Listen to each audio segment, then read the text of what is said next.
চলো দেখে নেবো যে তোমার পার্টনারের এনার্জি আজকে এই মুহূর্তে কী রয়েছে তোমাকে নিয়ে। তো এখানে আমি যেটা দেখতে পাচ্ছি, তোমার পার্টনার কিন্তু প্রচণ্ড ওভার থিঙ্কিং করছে তোমাকে নিয়ে, প্রচণ্ড তোমাকে নিয়ে ভাবনা চিন্তা করছে, মানে সারাটা দিন ওভার থিঙ্কিংয়ে মাইন্ড পুরো হ্যাং। ঠিক আছে, সারাদিন কিন্তু তোমার কথাই ভাবছে এবং নিজেকে হিল করছে। কোনো যদি মানে নিজে নেগেটিভ কোনো কাজকর্ম করেছিল তো সেটার থেকে নিজেকে এবার কিন্তু মানে শুধরানোর একটা এনার্জি দেখা যাচ্ছে।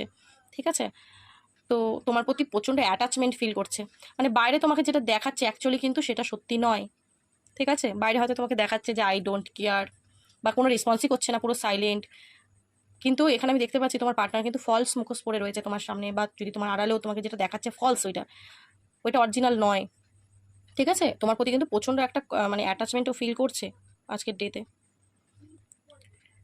এবং এখানে দেখো থিঙ্কিং ওম্যানের কার্ডটাও এলো, তো তোমরা তুমিও কিন্তু তোমার পার্টনারকে মানে নিয়েই সারাদিন ভাবছো। আমি এখানে যেটা দেখতে পাচ্ছি, মানে তুমি ছেলে যদি হও তাহলে মেয়ের সাইডটা দেখবে, মেয়ের সাইড যদি তুমি হও ছেলেরটা দেখবে।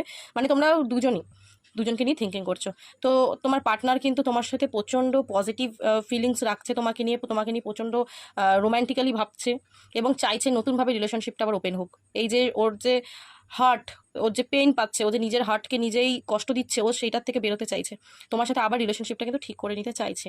আমি এখানে যেটা দেখতে পাচ্ছি, আবার নতুনভাবে এই সম্পর্কটা শুরু করতে চাইছে। তো এনার্জিটা কিন্তু খুব ভালো। তো এনার্জিটাকে ক্লেম করো, ইউনিভার্সকে গ্র্যাটিটিউড প্রে করো। ওকে, চলো, থ্যাংক ইউ সো মাচ।